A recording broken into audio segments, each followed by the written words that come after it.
Masechet Gitin, résumé du Daf Ayin Bet. On commence à la Mishnah.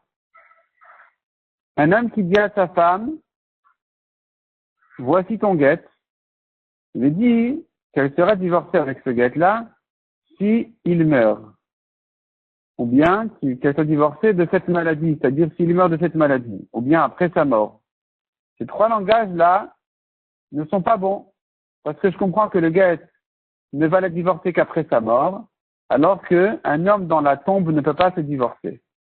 Par contre, si, deuxième option, il a dit à sa femme, dès aujourd'hui, s'il meurt, dès maintenant, s'il meurt. C'est-à-dire qu'en réalité, cet homme-là, par exemple, il est malade, il a peur de mourir de cette maladie et que sa femme doive chercher son frère pour faire Khalitza ou Iboum, s'il n'a pas d'enfant. Et donc, pour la libérer de ça, il veut la divorcer. Et comment il fait? Pour ne pas la divorcer après sa mort, d'une part, et pour ne pas non plus la divorcer dès maintenant, définitivement, qu'est-ce qu'il fait? Il dit dès maintenant, s'il meurt. Dans ce cas-là, le guet, il est caché. Troisième option, il lui a dit dès maintenant et après sa mort. Là, c'est un safek. On est en doute si le guet, il est caché ou pas. Il a dit dès maintenant, ça voudrait dire que le guet serait caché. Il a dit après sa mort, donc peut-être qu'il a regretté. Et donc ici, dans le doute, c'est ce qu'on dit. Si maintenant il meurt, elle doit craindre qu'elle est divorcée, donc elle ne peut pas faire Iboum avec son frère. Elle doit craindre qu'elle n'est pas divorcée, donc elle ne peut pas se remarier sans faire Khalitza. Elle doit faire Khalitza pour se libérer du frère et se remarier ensuite. Et maintenant il lui a dit, voici son guet, s'il meurt de cette maladie. Donc il a précisé s'il meurt de cette maladie. Et voilà que cet homme-là, il s'est levé, il a commencé à tourner dehors, à bien marcher, apparemment il a guéri, et il est retombé malade, il est mort. Est-ce qu'on dit que le guet il est cachère ou pas? Il faut vérifier s'il est mort de la première maladie. C'est la première maladie qui ne l'avait jamais en fait quitté pour de vrai, qu'il a retrouvé et s'est renforcé. Dans ce cas-là, le guet il est cachère, mais si ça n'a rien à voir avec la première maladie, dans ce cas-là, le guet il est pas tout. La Gemara dit comme ça.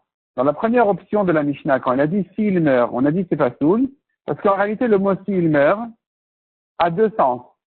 Ça pourrait se comprendre s'il meurt, ça voudrait dire après sa mort.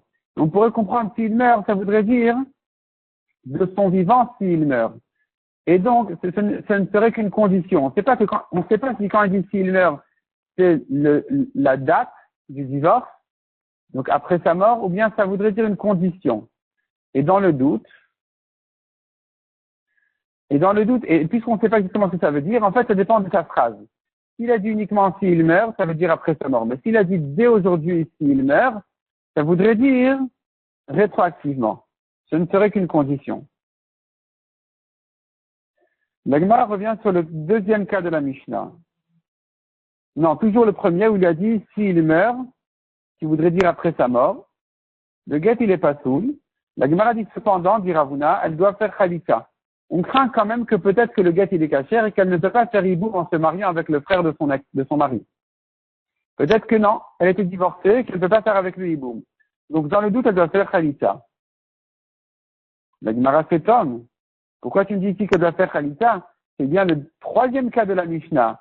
Dans la troisième option, on a dit, s'il a dit dès aujourd'hui et après sa mort, il s'est contredit. Dans le doute, elle doit faire Khalitza. Mais dans le premier cas de la Mishnah où il a dit s'il meurt, c'est rien. C'est rien, ça voudrait dire que même Khalitza, il ne faut pas faire. Répond la Gemara, c'est vrai. Notre Mishnah pense pas comme Ravuna. Notre Mishnah pense que quand il dit s'il meurt, ça veut dire après sa mort. Et donc le guet, il est pas tout entièrement. Et même Khalitza, elle n'a pas besoin de le faire. Elle n'a pas l'obligation elle peut faire même Iboum. Elle n'a pas besoin de faire Khalitza. Elle peut faire même Iboum parce que le guet, il est entièrement pas soul, elle n'est pas divorcée du tout. Ça, c'est notre Mishnah. Mais Ravuna qui a dit qu'elle doit faire Khalitza, on craint quand même que le guet pourrait être cachère, parce que Ravuna, il pense comme Rabbi Yossi qui dit, regarde, il y a une date dans le guet. Ils ont bien écrit la date. Pourquoi ils ont écrit la date? C'est bien parce qu'ils avaient l'intention que le divorce soit fait à ce moment-là. Le jour du guet. Le jour de la date du guet. Et donc, d'après Rabbi Yossi, c'est un doute, puisqu'il y a une date. Donc c'est comme s'il avait dit dès maintenant. Or, il a dit et après sa mort. Donc ça revient en cas de dès maintenant et après sa mort qu'il y a un doute. C'est pour ça qu'elle doit faire Khalitza. La Gemara dit, mais pourquoi Ravuna, il pense comme Rabbi aussi? Non, Ravuna qui a dit ça, il pourrait pas penser comme Rabbi aussi. Parce que d'après Rabbi aussi, il n'y a pas de doute. D'après Rabbi aussi, on regarde la date. Et donc, puisque la date nous indique que le guet s'est fait de son vivant, elle est complètement divorcée. Il n'y a pas besoin de Khalita non plus. Elle peut se marier facilement. Non seulement ça, mais Ravuna aussi pense que la halakha est comme Rabbi aussi, donc il peut même pas se douter si la halakha est comme lui ou pas pour dire, bon, dans le doute, elle fait quand même Khalita. Il sait que la halakha est comme Rabbi aussi. Et d'ailleurs, on sait aussi que Rabbi aussi a parlé même du cas où la date est écrite dans le guet, mais lui, il a dit par cœur après sa mort. Et que même sur ça, Rabbi aussi dit, mais non, mais la date du guet, elle est plus forte que ce qu'il a dit par cœur après sa mort. Et donc, ça, le divorce se fait de son vivant. Et donc, finalement, c'est la halakha comme Rabbi aussi. Et que Rabbi aussi pense que dans tous les cas, le guet, il est cachère. Pourquoi Ravuna dit qu'elle doit faire une khalitza? Si le guet, il est cachère, elle est complètement libre. Elle est divorcée. Ça y est. Elle n'a plus à rechercher les frères de son mari après sa mort. Répond la Gemara. C'est vrai que Rabbi aussi a dit dans tous les cas, le guet, il est cachère. C'est vrai que la halakha est comme Rabbi aussi. Mais on ne sait pas si la halakha est comme Rabbi aussi dans tous les cas. Peut-être que dans notre cas, nous, exceptionnellement, la halakha ne serait pas comme Rabbi aussi. C'est pour ça que Ravuna, dans le doute, il a dit qu'elle doit faire khalitza.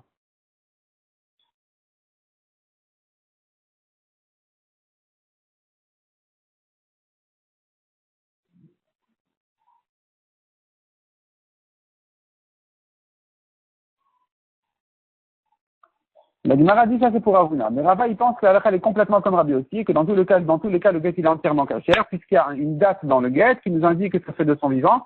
Même si ensuite il a dit, même par cœur, après sa mort, on ne se fie qu'à la date, donc le guet, il est cachère.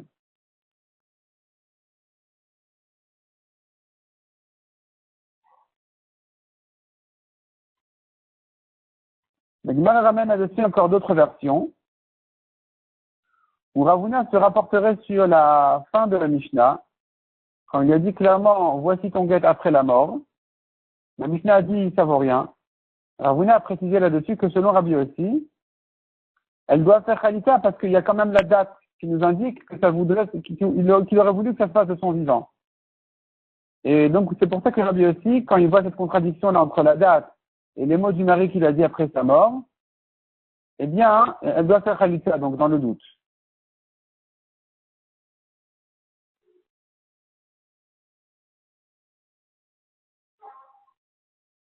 La Gemara ici fait encore allusion à Rabbi aussi qui dit, par ailleurs,